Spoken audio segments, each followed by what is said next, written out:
जय हिंद दोस्तों। आज मैं लाया हूँ पानीपत रिफाइनरी के बारे में। आज हम लोग कुछ चर्चा करते हैं। वहाँ के जो मजदूर लोग इतना बड़ा हंगामा कर दिए हैं, जियो रे बाहुबली के धूम लगा के वो लोग वीडियो रिकॉर्ड करके सोशल मीडिया पर इतना ज्यादा वायरल कर दिए हैं कि ये वायरल पूरा समझिए कि यूपी बिहार भारत एकदम पूरा तगड़ा तोड़ मच गया है।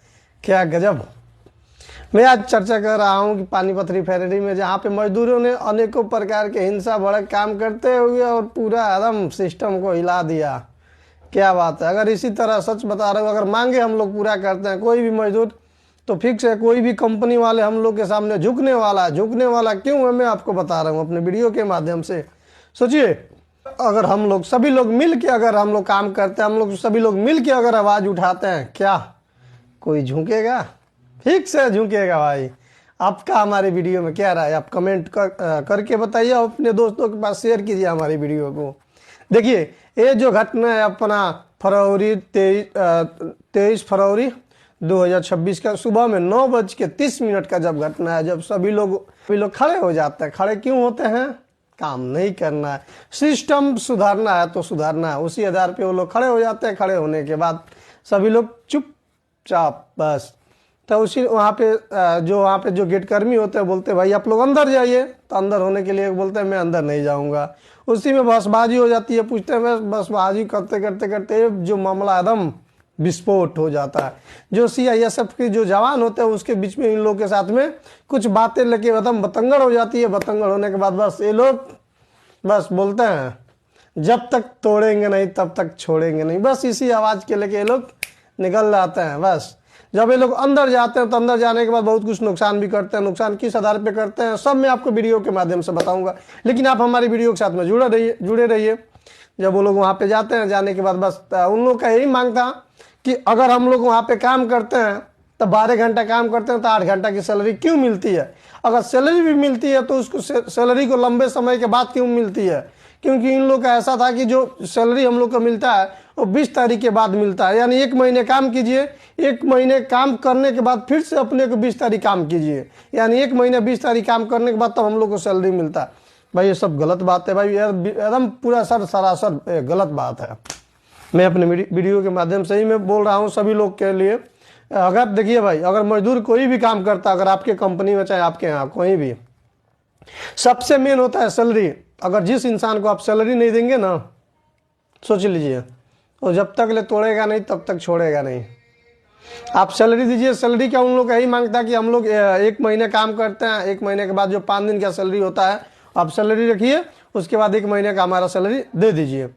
इस आधार के लिए इन लोग का एक मांगता, इन लोग का एक और मांगता कि जो वहाँ के टॉयलेट बाथरूम थे वो एकदम गंदगी से भरे हुए हैं। भाई सोचिए, जिस कंपनी में 40,000 से ऊपर की जो हजारों की संख्या, भाई हजारों की संख्या उस कंपनी में, हाँ कोई आएगा वहाँ पे साफ सुथरा नहीं रहेगा तो रहेगा? आपको मालूम ही है जो कंपनियां जो होती है एकदम प्रदूषण के लिए सबसे एकदम पर्याप्त मात्रा में मानी जाती है। क्योंकि प्रदूषण तो यही होता है कि भाई, हाँ जहाँ पे वो लोग अपनी जान के जोखिम डालने के बावजूद समझिए दिन भर रहते हैं एकदम प्रदूषण में। उसके बाद वो लोग कहीं जाते हैं बैठने के लिए, वहाँ पे भी पूरा फुल गंदगी। जो पानी पीने वाली जो पानी पीते हैं वो लोग, वो भी पानी में एकदम गंदगी। उन लोग का यही बस मांग था कि पहले इसको आप सिस्टम सुधारिए और सुधार के उसके बाद इसको अच्छा तरह से आप कंपनी के सुचारू रूप से चलाइए। अगर सुचारू रूप से नहीं चलाएंगे तो उसमें बहुत बड़ा दिक्कत आ सकता है। उसी के बीच में इतना ज़्यादा पथराव हुआ। पथराव होने के बाद इन लोग की 9 मांगे पूरी कर दी गई है। पानीपत रिफाइनरी के जो प्रबंधक लोग हैं वो लोग 9 मांगे मजदूरों की पूरी कर दी। और वहाँ पे SP DC लोग सभी लोग वहाँ पे आके सुरक्षा बल के साथ में जितना भीड़ को काबू पाए हैं। लेकिन अभी उनके बीच में जो बातचीत जो हुआ है, अभी 9 मांगे उनकी पूरी कर दी गई। और देखिए क्या होता है इसके आगे। और मैं एक ही बात बोलता हूँ, अगर एकता की शक्ति अगर दिखाना है, अगर एकता की शक्ति दिखाना तो कृपया जो हमारे जो नौजवान लोग हैं, अब भाई झुकिएगा मत। झुकने की है ही नहीं है भाई। आप 9 घंटा 8 घंटा 10 घंटा 12 घंटा तक आप ड्यूटी करते हैं। 12 घंटे के बाद सरासर 16 घंटा तक आप लोग की ड्यूटी चलता है। क्या ड्यूटी में हम लोग जो काम करते हैं उसके हम पैसे के लिए काम करते हैं? अगर हम लोग को पैसा नहीं मिलेगा टाइम से, कहीं हमारा भी परिवार होता है जो हमारे पीछे जो लोग इंतजार करते हैं कि जो मेरा लड़का होगा, जो मेरा हस्बैंड होगा, जो मेरा भाई होगा कमाने के लिए गया, अगर वही पैसा अगर भेजेगा तभी हमारा घर का खर्चा चलने वाला है। तो बस मैं निवेदन कर रहा हूँ, जितने मजदूर भाई हैं हमारी भारत में, सभी लोग भाई एकजुट होकर आवाज़ उठाइए। अगर एकजुट होकर अगर आवाज़ आप उठाते हैं तो सिस्टम फाड़ दिया जाएगा, और सिस्टम फाड़ने के बाद एकदम कंप्लीट पूरा मांगे पूरी होगी। यही हमारे एकता, मजदूर एकता जिंदाबाद। बस मैं और भी आपको बता रहा हूं कि अगर हम लोग सुचारू रूप से अगर हम लोग काम करते हैं तो हमारा आने वाले भविष्य अगर अच्छा तरह से रहेगा। कोई भी कंपनी आपको पैसा रुके नहीं देगी। आप ऐसा भी एक नियम बनाइए कि हाँ, अगर कोई इंसान अगर काम करता है उसको कंप्लीट, जब उसको यहाँ से रिज्वाइन देना है तो भाई कंप्लीट उसको सैलरी मिलना चाहिए। और आपको बता रहा हूँ, ये लोग और कुछ धांधली कर रहे थे कंपनी वाले। कहा जा रहा है कि उनको जो पैसा जो कटता है पीएफ के लिए, ESI के लिए, वो पूरा पैसा उन लोगों के पास कुछ लिखित प्रमाण भी ये लोग नहीं दे रहे थे। बस पीएफ में आपका पैसा कट गया, ESI में आपका पैसा कट गया। भाई पैसा जो कटा है आप हमको तो हिसाब तो दिखाइए ना, चाहे हमारे नाम पे चाहे हमारे नाम पे पंजीकरण कीजिए कि हाँ इनका नाम से जो पैसा जो कटा है वहाँ पे लिस्ट में दिखा रहा है। अपने कंप्यूटर में अपने दिखाइए उनको लिस्ट जो सूची होता है उसमें, लेकिन इस आधार पे ये लोग नहीं दिखाते। उसी से लिए बहुत ज़्यादा हंगामा हुआ। अगर हंगामा देखिए, अगर मैं हकीकत बता रहा हूँ, अभी हंगामा जो हुआ है उसमें कुछ लोगों का भी FIR दर्ज हुआ है। तो मैं ऐसा भी बोलना चाहता हूँ, आप लोग आवाज़ उठाइए, लेकिन उतना दंगा मत कीजिए जिससे अपने लिए भी दिक्कत हो।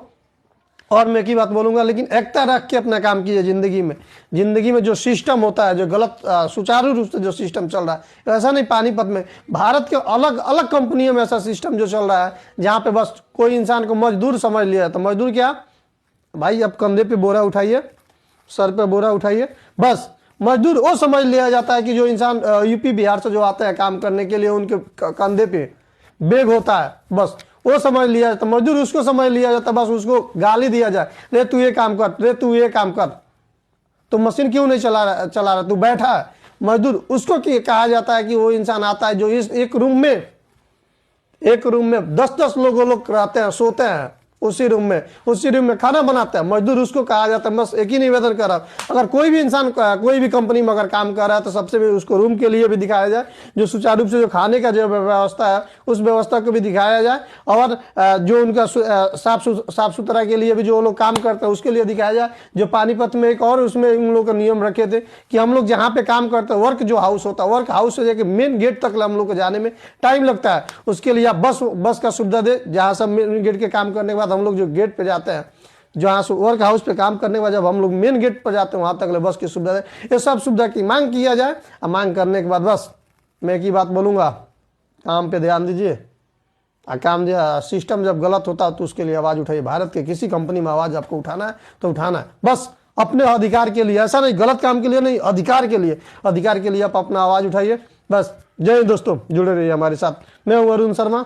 आप हमारी वीडियो को देखते होंगे तो लाइक शेयर कमेंट और उसको ज़्यादा से ज़्यादा कीजिए, शेयर कीजिए, जिसके आधार पे आप हमारी वीडियो को बहुत जल्दी देखते रहेंगे। और हम अगर फेसबुक पे देखते होंगे तो उसको तो फॉलो करना मत भूलिए। अगर यूट्यूब पे आप देते हैं तो उसको सब्सक्राइब कीजिए, अपने दोस्तों के पास शेयर कीजिए। क्या है पानीपत रिफाइनरी का क्या हाल हुआ है उसके साथ में, और कीजिए कि अगर कोई इंसान पैसा रोकता है तो आप लोग एकता के जुट में खड़ा होइए और अपनी मांग रखिए, अपनी मांग को कायम रखिए। जय हिंद दोस्तों, मैं अरुण शर्मा।